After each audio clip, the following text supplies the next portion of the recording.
so happy to welcome today's panelists. Please start by welcoming consulting producer and casting director Allison Jones. The actress who portrays Emily, Mary Elizabeth Ellis. He's basically responsible for all your favorite shows. Please welcome creator, executive producer, director, and writer, Mike Schur.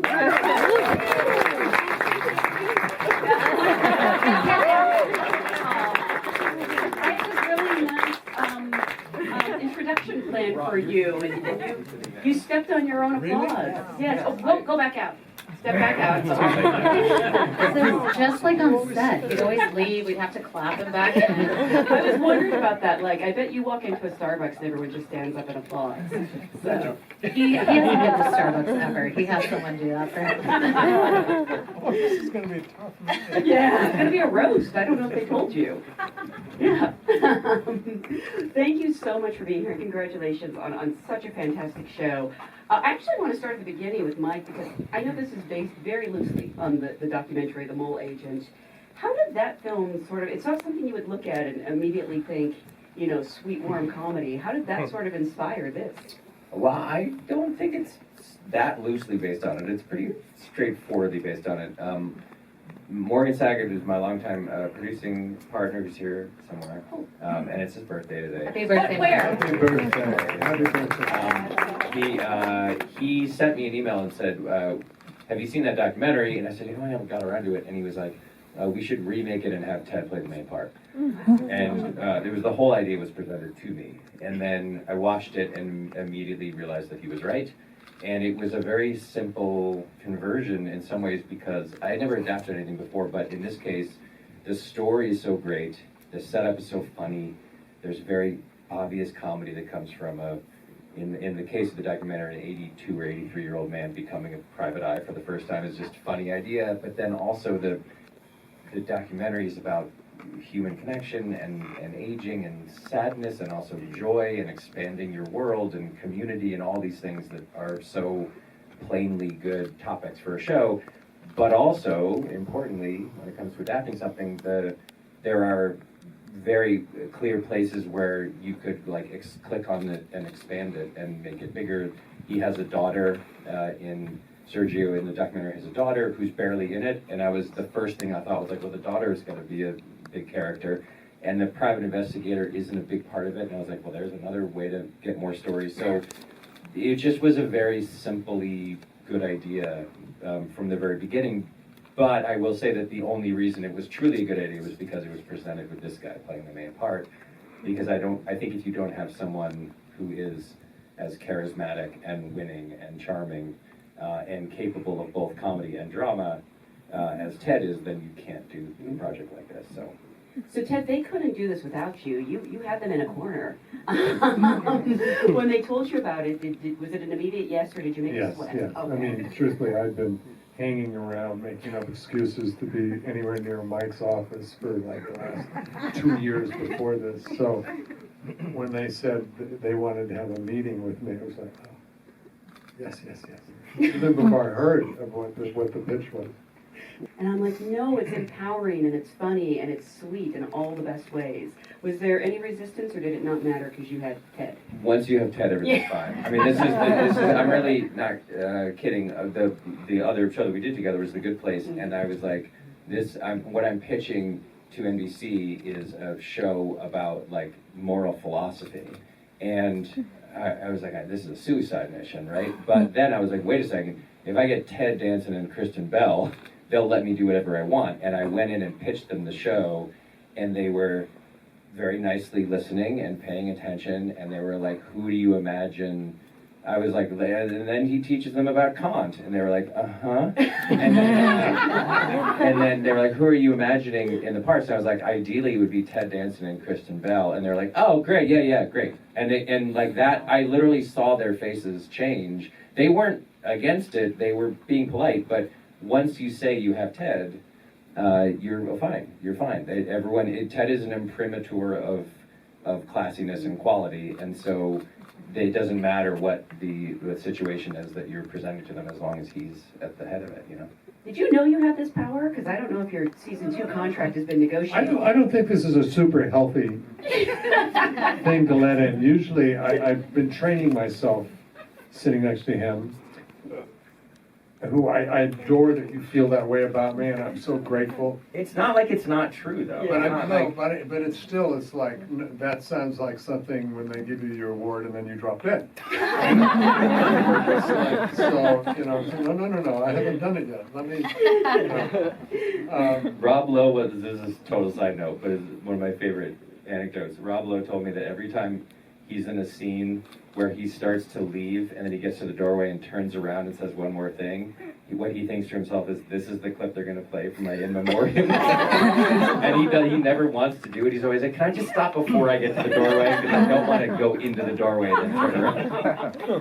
See, I thought he was going to be remembered for Ann Perkins. Oh, well, that would be better, I think, than smiling from a doorway. Ted, you do have such an excellent track record with TV shows, not just good shows, but shows that become iconic and these memorable characters. That includes Charles, who is so human and kind and real. What was sort of your initial take on him? I don't know if you read the script or you saw the movie or he just sort of told you what this character would be. well, I'm not, if my character, whatever it is that I'm doing, knows how to do something I don't know how to do, I will work very hard to do that and learn how to do that. Otherwise, I am a firm believer that this is the writer's problem, not mine. That if it's well written, and I say the words, and believe in the imaginary circumstances and all of that, but that the words wash over you and take you someplace. And as long as you're, so anyway, it's really the writing. It's all the writing. It really truly is. If it's a great story, if it's purposeful. What I loved about this was it was my age. Mm-hmm. I think, shortly before this, a year or two, I was thinking I really want to, as an actor, explore what it means to be fully human at this age, and be funny at this age, because it changes. And so to have this come along where, yes, you're actually a little young for this part, was really fulfilling. So, but it is the words, and the words are magnificent. Agreed. Your turn. Ted wrote that for me. So. No, Mary Elizabeth, you've been a part of so many great ensembles, but this is something very special, and Ted is obviously a legend. Can you sort of talk about how you... I said sort of a legend. Yeah. Was it at all intimidating? I don't know if you had a chemistry read before you took on the part? We did have a chemistry read, yeah. And I have been lucky to be part of a lot of great ensembles, and I have gotten to work with Danny DeVito for years on It's Always Sunny in Philadelphia, and I became very good friends with Rhea Perlman, who we have in common. And so when I found out I was doing a chemistry read with Ted, I called Rhea and was like, do you want to put in a good word for me with your friend Ted and tell him that I'm not like a monster, or that I won't act like a monster on set? So I think she did. She called you, right? She called me twice. Yeah. She called me twice, but I didn't. I'm confession. I did not go tell him. Yeah. Please, it was just for you to know that I was for me to know. Not a monster. But it was fun because you were the first person in, I believe, Really? right? You're in the headlight, but your turn. You brought in these amazing people, but you were the first person, and it was like. It was fun. It was effortless, is what it was. It felt so comfortable. Yeah. I think so too. Yeah, it was nice to just because it's such a full relationship that they wrote in the show to be able to have the heartfelt moments, but also like find some joy in just being together again. And you also did something after you got the part where you called me and said, "Let's go have a bite to eat."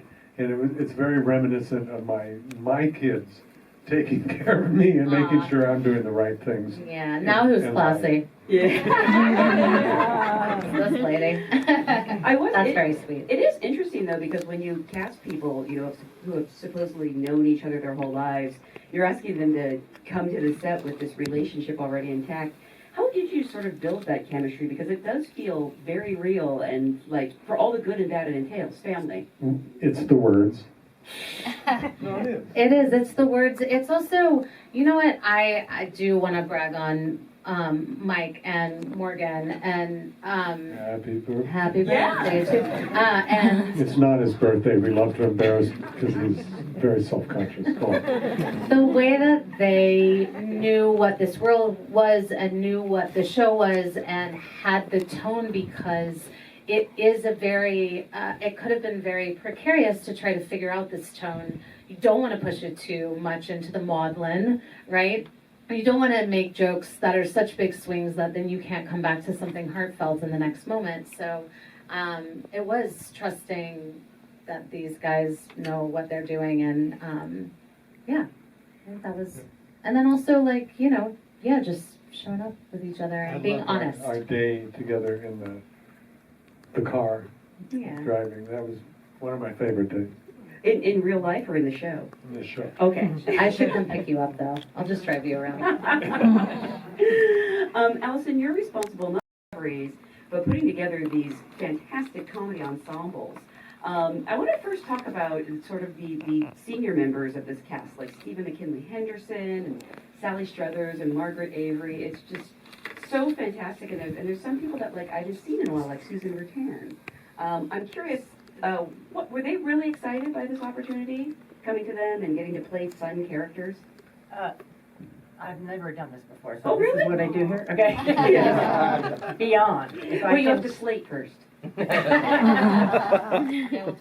if I can be indiscreet, when I called Sally Struthers' manager to tell him that she got the part, he said, "Did you just hear that boom? That was Sally Struthers fainting to the ground." So yes, they were thrilled, and it was also, I'm a child of television in the 70s and 80s, so I got to go back into the reserves and bring in everybody that I loved on television shows from the 60s. We brought in Barbara Bain. We had all these great people to come in, and what they all have in common is they are still vital and prepared and professional. They were brought up to just go in and get the job, and everybody was on time and knew their lines, and it was really fun to do that, to go back into my years of. Also, the first job I ever had was as a casting assistant on Golden Girls. So I, that's when everybody in this was a youngin'. Yeah, they were like Girls, 15 including at me. most. Yeah. Yeah. But yes, it's great to go back and bring in people who don't get called in very often, and they're so good, and they're filled with wonder and gratitude, and that was amazing. Where You know, I'll handle it. Please. Do you have a favorite kind of going in? When you have a part and you bring in 4 or 5 people, Someone you really wanted. Usually. Yeah. I need to add something to this. I'll handle this. You can't say it, only lovable Ted Danson can. Allison, if you don't know, Allison cast every one of your favorite shows. Almost every show I've ever worked on, cast The Office, which I came on board with season 1, cast Parks and Rec and Brooklyn Nine-Nine, and The Good Place, and et cetera, et cetera, et cetera. And she's the very, very best at what she does, but she does one thing that absolutely drives me crazy, which is she doesn't tell you who to cast. And I know that she knows the answer. She knows the right answer. She's been doing this so long and is so good at it that she knows who the right person is. She just won't tell you. And so we'll see a bunch of people and I'll be really torn and I'll go like, I don't know, what do you think? This person is really good, but also I see this person, what do you think? And she'll be like, they're both really good. And I'm like, God damn it. Tell me who to cast so that the show is good. And she's like, they're both good choices. And my proudest moments, I would say, as a producer, are when I say, okay, fine, it's going to be this person, and then she's like, that was the right choice. and she could just be saying that because, because she's being nice. But I just want her to just tell me who to cast, and she does not do it, which obviously I'm kidding, that is to her great credit, that she presents you with the very best options for the role, and then that's her job. Her job is not to make the decision, her job is to present the best options, and then it's up to you. But there are many times when I'm like, I just wish you would just say like, hey dummy, cast this person. Okay, you asked for it, Mike. Were there certain people who sprang to mind instantly when you read the script that, because I know casting directors remember everyone who comes in, and we always want actors to remember, you're not just auditioning for one part. If a casting director sees Stephen you. McKinley Henderson. Yes, I mean, he's just at the top No of the list. brainer, yeah. And you thought Mike him, he knew that right away too. Yeah, that was just a Yeah. discussion we had, right? Yes, We were just sort of yeah. throwing out names, and then I don't even remember how he came up, but as soon as It's he just a did, demo tape, and it was like, yeah. this yeah, it guy. was like, okay, yeah, that's the guy. And then Yeah. when we zoomed with him, he was in Buffalo, Yeah. and the beginning of the Zoom was like, this is your role if you want it. Like it Wow. wasn't like, let's see how this goes. It was like, we're offering you this job, Yeah. and now let's talk. But we got to see, and also, again, number one, it's the writing. I will agree with that. In everything I've ever done, the writing is first. We saw so many choices for the residents, and so it was great to put it together. Sally would go with this person, and John Getz is a good sexual rival. Who was all I brought up William Devane, but you had tested against him for Cheers. oh, really? I didn't know that. Is that a sore spot for you? Well, no, not Oh, John. Check out William Devane. I found out later from Joel Thurm that, was he Joel head of Paramount Casting Yep. or something for a while? But that, who was MTM? Who was the head of NBC? Grant Jenkins, thank you so much. Was dead set against me and was all for, because he was considered one of our great, and is one of our great, or was one of our great actors. Oh, you guys got to do something together. I love this idea. Isn't he gone? I didn't know that. Oh, No, he's doing commercials I'm for. so sorry. No, I He's in Montana a lot, so that's That's going I think. Please don't quote me. We all signed a paper. I want to talk about the rest of the ensemble, though, because Mike, I know a lot of great actors from your other shows, like Stephanie Beatriz and Mark Evan Jackson. For you, actually, all of you would be great for this. What's sort of the key to a great ensemble? Like, how do you find that alchemy, or do you just cast good actors and hope? Well, the key number one is to hire Allison. That's number one. But I would say that the way that I think of it is like you cast the main people, and then you cast everyone else based on what would be funny or interesting about that person relating to the main person. And this sounds very reductive and simple, but it's actually not. It's actually it's a sort of a complicated situation where, like, on The Good Place, it was like, okay, there's Ted and Kristen, that's the center of the show, and then spoiler alert for like a 9-year-old show, but they're in hell, and so you say, okay, Kristen Bell, who is the right person? Who's exactly, given Kristen's character, who is the right person to be her? Who is the most vexing person for her to be her soulmate? Well, an extremely cautious philosophy major intellectual who like weighs the pros and cons of every possible decision, because she's kind of she's a selfish person, doesn't really care about anything. And then who's her rival?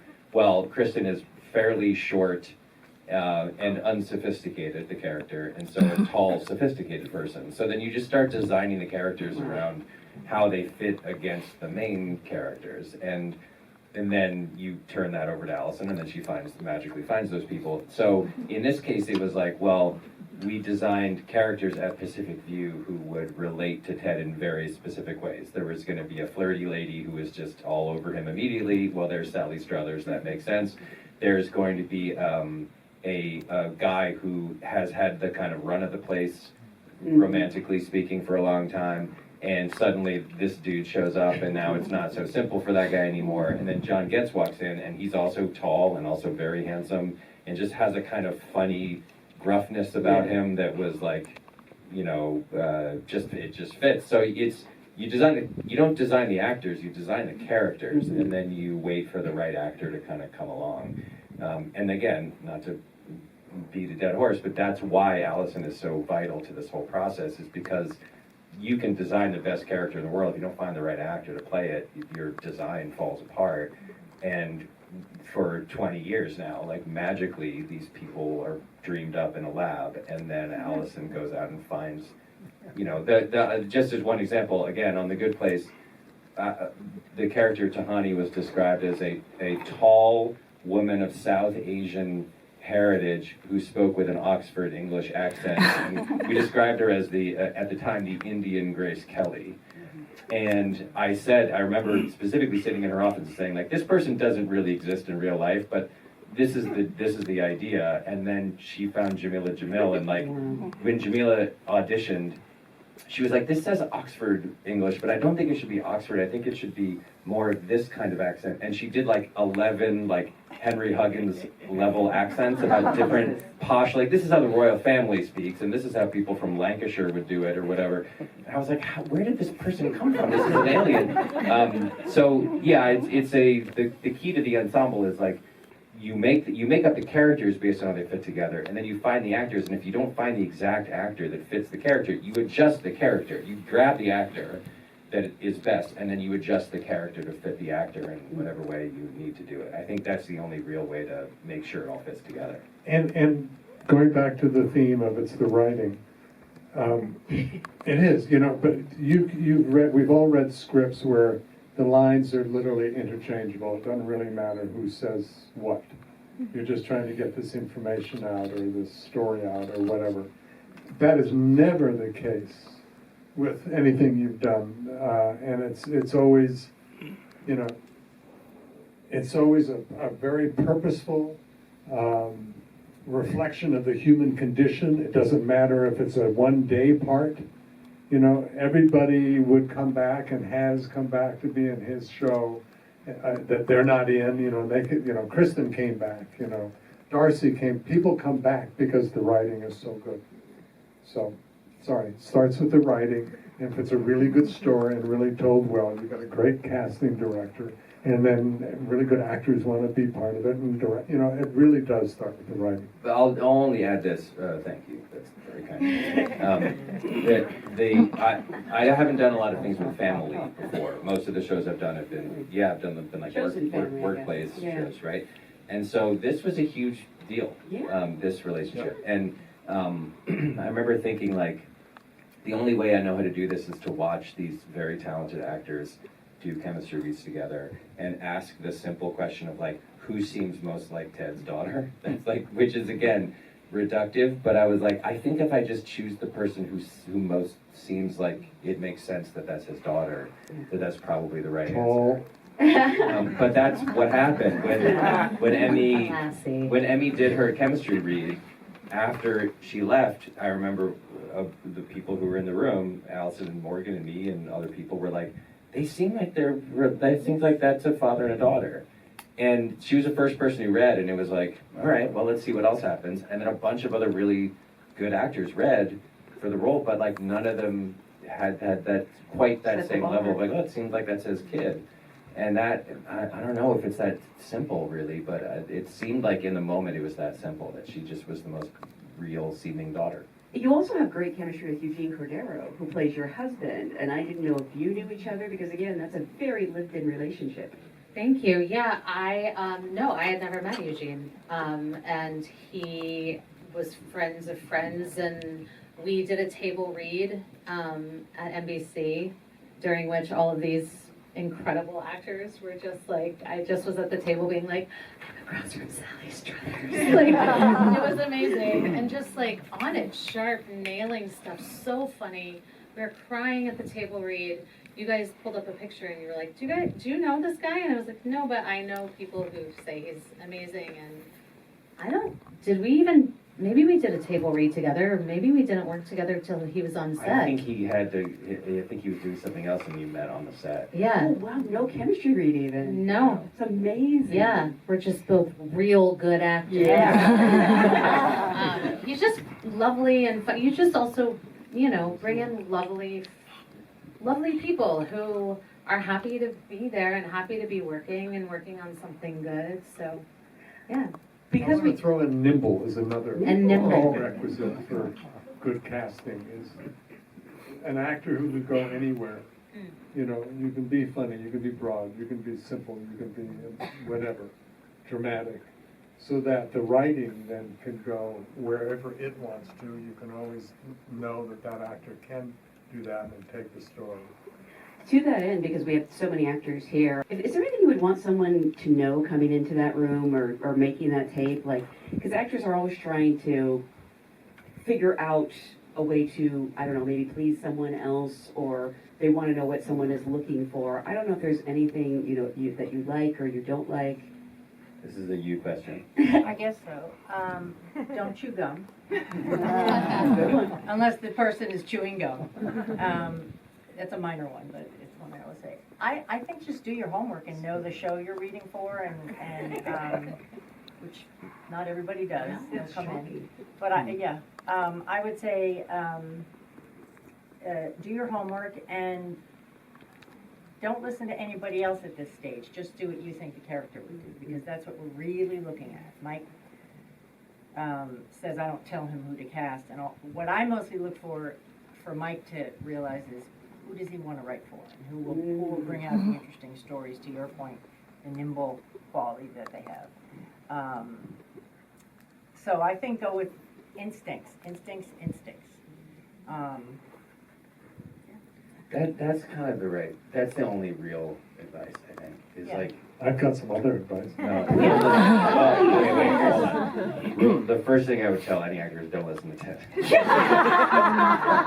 second thing is that I think that the only thing you can do is say, like, I think it should be this, and then do that. Yeah. Because you just don't know. Everyone is looking for something different or has different likes and dislikes, and there's no way you're gonna guess. And so the biggest swings that you and I have ever taken on casting, where the read was like wildly different from the median read, where we took those risks because it was like this person just like made a choice and like stuck with it. And it's like the Manny Jacinto comes to mind. I don't know if you remember Manny. So Manny Jacinto, the part of Jason Mendoza was just a garden variety dirtbag from Jacksonville, Florida. Just a dude who like lifted weights all day and was like a moron and like was completely empty-headed and was just bro-y. He was just a bro. And Manny did his audition and played him with this incredible vulnerability. Like he was like the audition scene between him and the character that Eugene would then go on to play. His audition scene was the scene where like he had invented a combination body spray / energy drink. And his boy, Pill Boy, his buddy, had like, he had heard Pill Boy saying that he thought it sucked and that it didn't taste good and it didn't smell good. And he was like, the scene was like him confronting Pill Boy and being like, what the hell, man? Why did you say this about Double Trouble or whatever it was called? And like all of the people who did the scene were really funny. They were all like super bro-y and jacked up and like funny. And Manny played it like he was deeply wounded. Like he was like, why would you say that? Like we worked on this together and I thought this was so, like this is like important to me. And like literally started crying in the audition.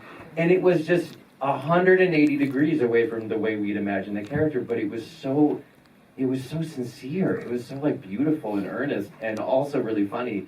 And so like 99 times out of 100, you choose the funniest person who just does the bro-y version of that scene because that's how you wrote it.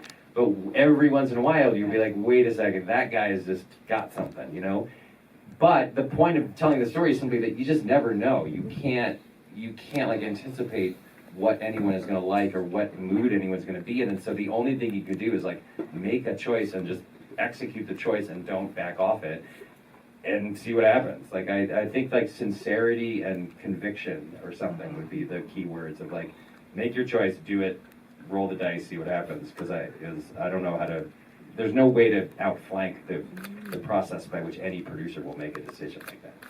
And I legitimately miss it because I think I had somebody got some wise advice kind of coming up when I first got here to LA, but I always held auditions as it was my opportunity to figure out whether I would be good in this part, because I don't know, you know, and you don't want to be in a part and get it and suck. So, and not only that, do I want to work with these people I'm auditioning? You know, not in an arrogant way, but open your eyes and take a look at, is this for me? You know, use that as an opportunity. The other thing is, I was told, and it really helped, they're dying for you to be good. Yep. They want to find you to be the right person. So any kind of chip on your shoulder is silly and unnecessary. And the other thing is to not do this literally or arrogantly, but it's kind of as if. You walk in the room and you say, relax. You don't say this. You put this out. Relax. I'm here.